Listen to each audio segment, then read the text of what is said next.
which horrified us when we saw the shower scene.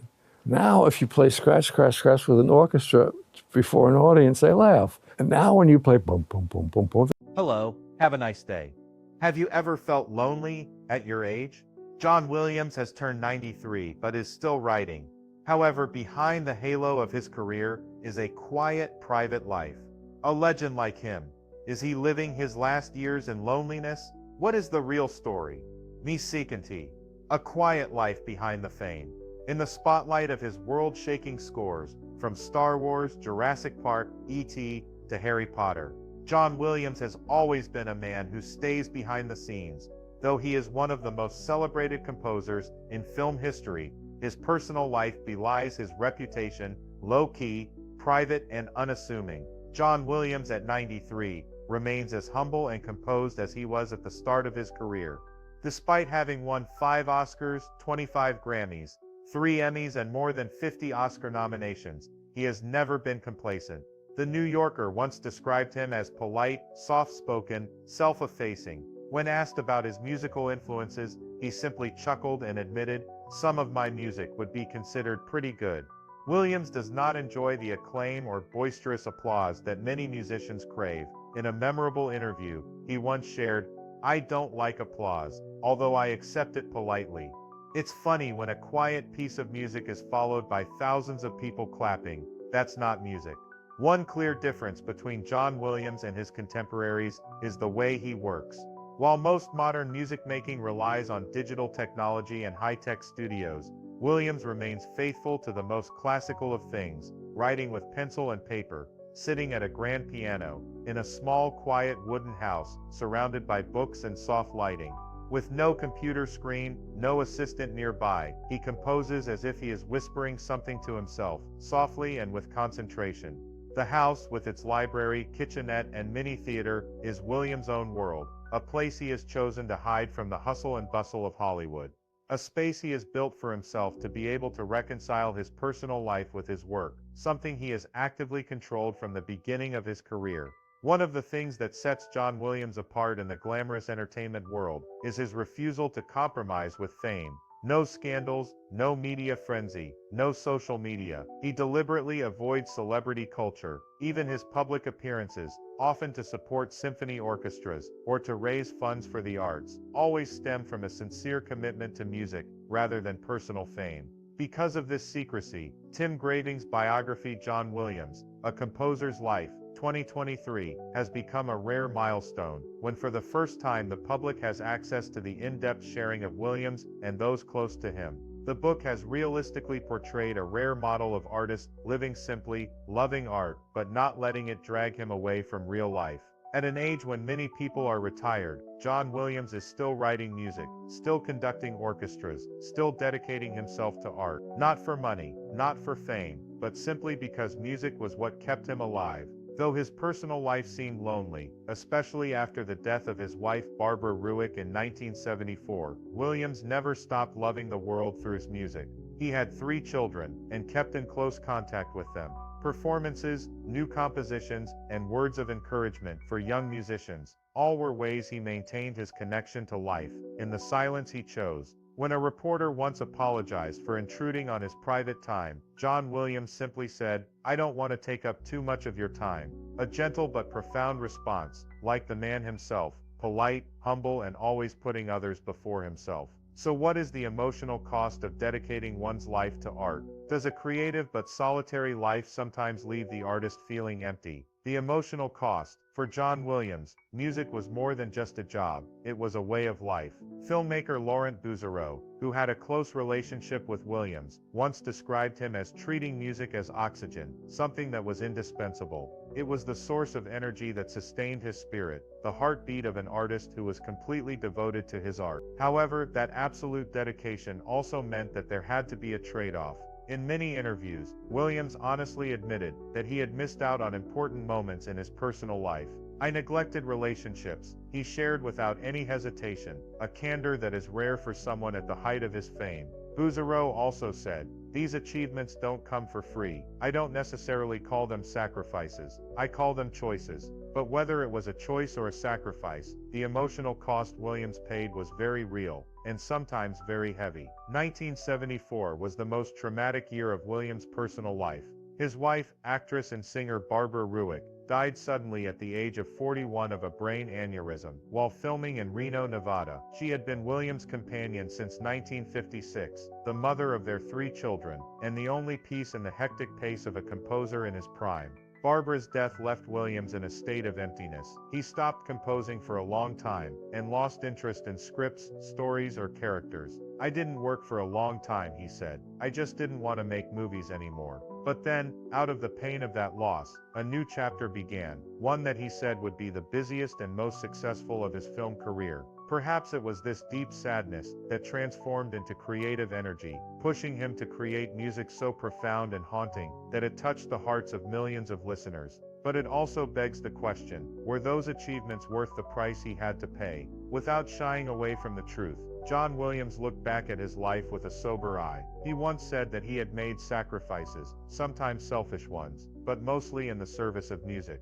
Those were sleepless nights, long trips, songs written with ink and tears, while loved ones might have been waiting for a hug, a family meal, or a peaceful afternoon together. Yet he has never let regret pull him away from the path he had chosen. At 93, Williams is still working, still finding inspiration, and still yearning to contribute. When asked if he had any plans to slow down, he replied, "I have no plans to slow down. I think slowing down happens to us, whether we plan it or not, so why plan it?" That answer is not only a testament to his strong will, but also a testament to his undying passion. Even as time slowly closed its doors, he chose to live with music as an integral part of his existence. Despite his personal sacrifices, his deep wounds, and his quiet regrets, John Williams' life is still considered by many to be a model of dedication, perseverance, and dignity in the arts. As one friend put it, "It was a wonderful life, and he left his personal world, and the world as a whole, better than when he found it."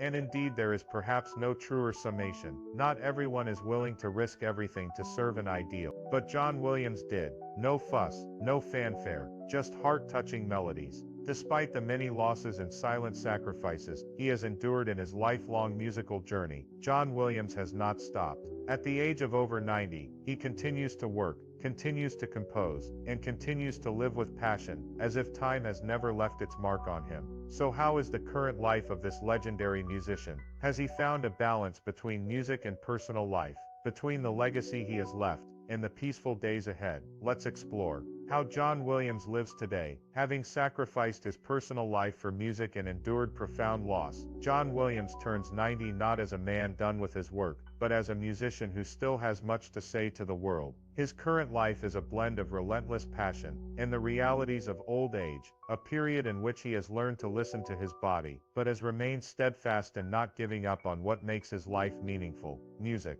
Williams has recently faced several health issues that have significantly affected his busy schedule. In 2024, he was forced to withdraw from several scheduled performances, including 3 nights at the famed Tanglewood Festival in the summer and highly anticipated concerts with the Vienna Philharmonic in December. While the specifics of his condition have not been disclosed, sources have described it as an acute medical issue, but he is expected to make a full recovery. For someone as driven and inspired as Williams, his faith in recovery comes not just from his doctors, but from his almost total commitment to music. Yet when he is in good health, his daily routine remains disciplined and regular. A typical workday for Williams begins around 10:30 a.m. He sits down at his piano and spends about 5 hours composing, down from his younger days when he could work for 10 hours straight. The mornings pass in private, where melodies form more from his soul than from any theoretical framework. After a morning of composing, he takes an hour to relax. His usual spot is the golf course, where he occasionally hits a ball, but what he seeks is not sport but space for his mind to move. "You walk and you think. Oxygen is a wonderful thing," he once shared, showing that he sees physical activity as part of the creative process. Lunch passes slowly, after which he returns to the piano to develop unfinished melodies, or to deepen the notes already formed. Despite his advanced age, Williams insists that he is not ready to retire. In fact, in early 2023, he unexpectedly retracted his earlier retirement announcement, citing a humorous but also serious reason. "I have at least 10 more years. I will stick around for a while." He was inspired by the father of his longtime friend, director Steven Spielberg, Arnold Spielberg, who continued to work until he was 100.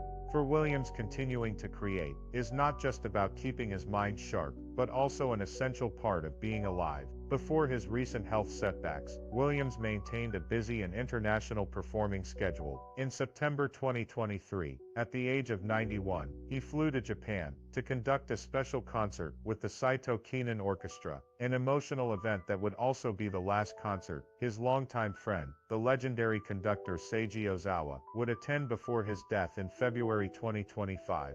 The moment became a poignant symbol of friendship, music and time, all in one performance. Music for Williams is more than just work. It is the air, the life, the thing that keeps him going decade after decade. As he once described it, music is like oxygen, a quiet but powerful life-sustaining thing. Perhaps it is this deep connection to music that has become a special elixir for him. An observer once remarked that creativity is one of the main factors in longevity, and for John Williams, that has never seemed more true. When asked if he had any plans to slow down, Williams responded with a simple yet powerful philosophy: "I have no plans to slow down. I think slowing down happens to us, whether we plan it or not. So why plan it?"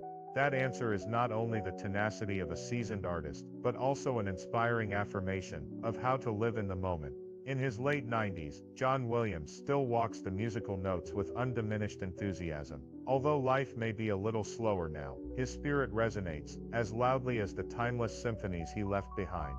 Although John Williams is still making music at 92, the signs of age and health make one wonder, is there something both beautiful and sad about his life story? Is it this interweaving that makes his journey both sweet and bitter, feels bittersweet? The paradox of John Williams's existence lies in its striking contradictions. At 93, his compositions remain cultural touchstones, while his personal life exists in stark isolation, a situation both triumphant and melancholic. The quietest room in Hollywood may well be the office where John Williams composes. In a bungalow on the Universal Studios lot, he works alone at a 90-year-old Steinway grand piano, surrounded by pencils, composition paper, and worn poetry books. This solitary creative process occurs mere steps away from Steven Spielberg's production company, yet represents a profound emotional distance from the global celebration of his work. Everything starts from silence. Williams once remarked about his creative process: the silence of the canvas, the silence of the painting knife. The painter starts by absorbing all these silences. This philosophical approach to creation highlights how solitude forms the foundation of his artistic expression. Throughout his extended career, Williams has witnessed the passing of numerous contemporaries. In his early 90s, Williams continues collaborating with Spielberg, who is in his mid-70s, their age gap underscoring Williams' unusual longevity in an often abbreviated industry. His last concert in Japan was especially poignant, as it was the final performance his longtime friend Seiji Ozawa attended before passing away. These accumulating losses create an inevitable emotional burden. Carrying the mantle of living legend comes with unique psychological challenges. Research shows that creative professionals often experience isolation at rates disproportionate to the general public, with suicidal ideation among entertainment professionals estimated to be more than 6 times higher than the general population. "I can't have any distractions," explained Georgia O'Keeffe about her similar need for creative isolation. Like many artistic masters, Williams' dedication to craft necessarily creates emotional distance, a separation that grows increasingly poignant as opportunities for genuine connection diminish with age. How can someone be admired by the world and yet feel so lonely? Is the price of greatness a silence that only they can understand? Do you think loneliness is an inseparable shadow of extraordinary talent, like John Williams? Please share your thoughts in the comments section below. We would love to hear from you. And don't forget to like the video and subscribe to the channel for more interesting